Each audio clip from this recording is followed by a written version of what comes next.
Olá, tudo bem? Eu sou o Dodô, está começando mais um episódio do podcast Knicks or Clicks, podcast onde eu irei conversar sobre a camisa que entorta a vara no NBA e o titã colossal New York Knicks. Se acompanha nesse projeto, deixe seu comentário sobre esse episódio. Hoje iremos falar da vitória do Knicks de domingo contra o Pistons lá em Detroit, 94-93. Foi, pelo placar, vocês percebem que foi um jogo apertado e com placar baixo, que mostra como o jogo foi pegado. Foi um jogo assim de muita batalha física, muitas faltas não marcadas, inclusive no último minuto, inclusive para a reclamação do Pistons. Eu vou chegar nesse lance lá no meu final do meu comentário. Mas felizmente, pelo menos para a gente que torce para o Knicks, vitória do Knicks, 3-1 na série. O caminho fica bem mais tranquilo agora para a gente fechar a série. Tem mais 2 jogos ainda em Nova York para o Knicks fechar a série e já pensar no próximo adversário, que provavelmente seria o Celtics, e que aí é mais um pesadelo do Knicks, né? Pensando assim, o Pistons foi um pesadelo para o Knicks na temporada. O Pistons tinha o número do Knicks também, assim como o Celtics e o Cavs. Naquela situação que eu falava nos últimos episódios, né? O Knicks parecia mais time que o Pistons, mas aí quando você viu o placar, o Pistons estava ali na frente, estava encostado e no final eles venciam. Foi novamente assim, curiosamente. Então todos os jogos contra o Pistons nessa temporada, tanto de temporada regular quanto os de playoffs, foi da mesma maneira. O Knicks parece melhor tecnicamente pelos jogadores que tem, mas na prática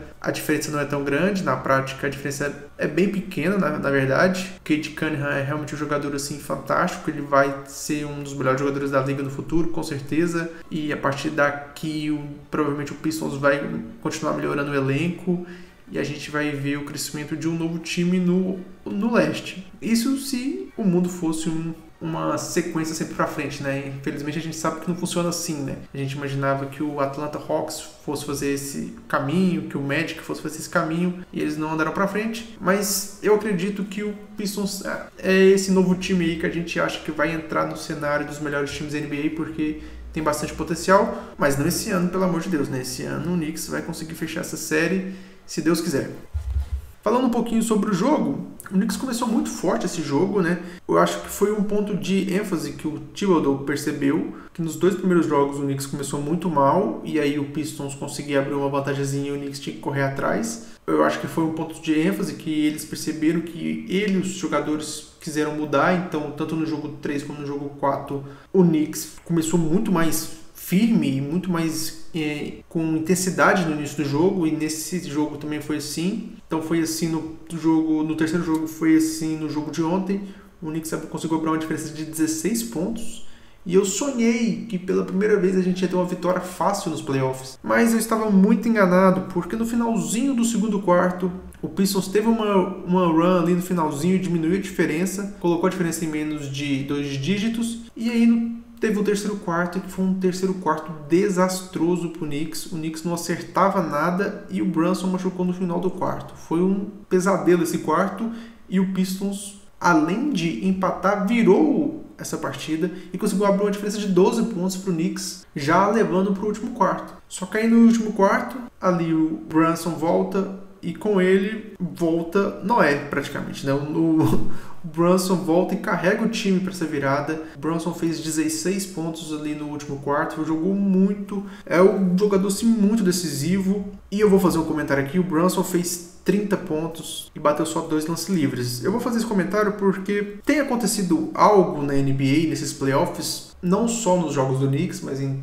todas as séries de playoffs, é que, não oficialmente, mas claramente foi dito para os árbitros deixarem o jogo correr, e por isso os jogos estão muito mais físicos e com muito mais faltas que não estão sendo marcadas. Nesse jogo, existe uma sequência de lances de picks que os jogadores do Pistons fazem, em que eles parecem uma jogada de futebol americano, em que eles vão empurrando o cara e se mexendo para dar espaço para os arremessadores, e só não parece basquete, parece outra coisa. E eu vou fazer esse comentário, eu vou deixando esse comentário solto aqui, para quando eu falar no final do jogo sobre o lance do Tim Hardaway Jr.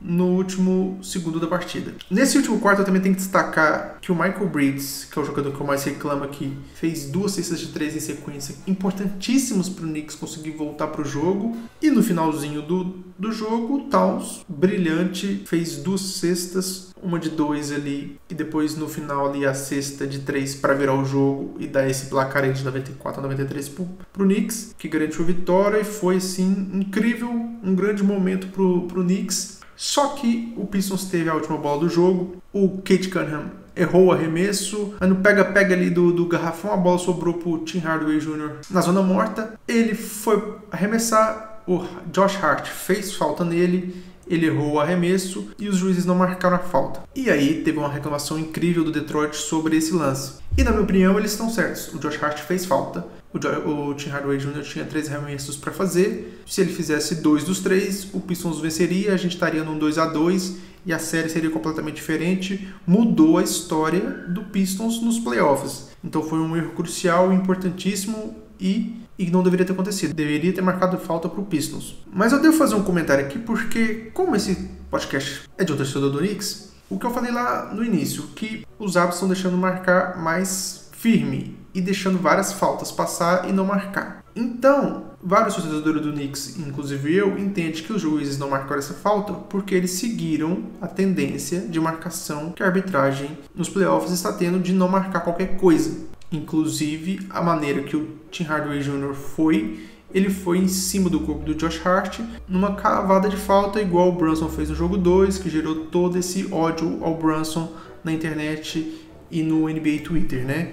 Agora todo mundo que não é Knicks odeia o Brunson porque ele flopa, né? Ele cava faltas. E isso me incomoda bastante, porque eu entendo que os árbitros não marcaram porque eles seguiram a tendência de não marcar qualquer coisa e isso leva eles ao erro. Eu vou tentar trazer isso para o nosso cenário aqui no Brasil, no futebol brasileiro. Quem aqui, além de NBA, acompanha o futebol brasileiro, conhece um árbitro chamado Rafael Claus. Muita gente elogia o Rafael Claus como o melhor árbitro do Brasil e para mim ele é o pior disparado árbitro do Brasil. Porque ele criou na cabeça dele a imagem de que ele é o árbitro que não marca qualquer faltinha, que deixa o jogo correr. E isso faz com que ele entre tanto no personagem que ele deixe várias faltas de verdade acontecerem e não marca. E aí o jogo vira uma guerra, o jogador adversário batendo um no outro e o juiz não marca nada.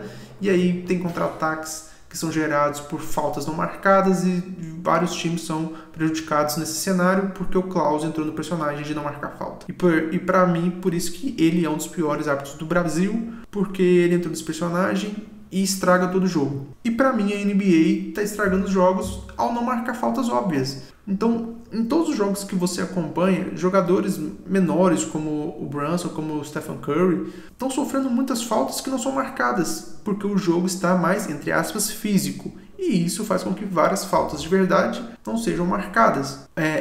O pique, fazer o corta-luz, sim, não existe mais corta-luz igual a gente aprende. Igual você aprendeu lá o que é um corta-luz no basquete, não existe mais. Todos os corta-luzes, hoje, os jogadores estão mexendo. Então, se antes na NBA eu não odiava o Ben Adebayo porque ele era o jogador que não sabia fazer um corta-luz parado, ele sempre se mexia, ele sempre colocava o joelho na frente. Hoje, nos playoffs, todo mundo faz isso. Ou seja, o Ben Adebayo não é mais o maior dos problemas. O maior dos problemas agora é que agora todo mundo virou futebol americano. E é isso. O Pistons foi prejudicado porque realmente teve uma falta não marcada. A falta não foi marcada porque os juízes seguiram o padrão de marcação, de deixar o jogo seguir e não marcar qualquer coisa. E isso estraga o basquete. A gente vê um monte de falta não marcada acontecendo em todos os jogos dos playoffs. Eu tenho acompanhado muitos jogos e percebo isso em muitos jogos. Os jogos do Celtics também. O Magic bate muito e não marcam nada, e isso pra mim é um problema. As pessoas são muito saudosistas, queriam que o jogo ficasse mais físico, e isso pra mim prejudica bastante o cenário de injustiças, que é o que aconteceu com o Pistons no jogo de ontem. A série agora volta pra Nova York,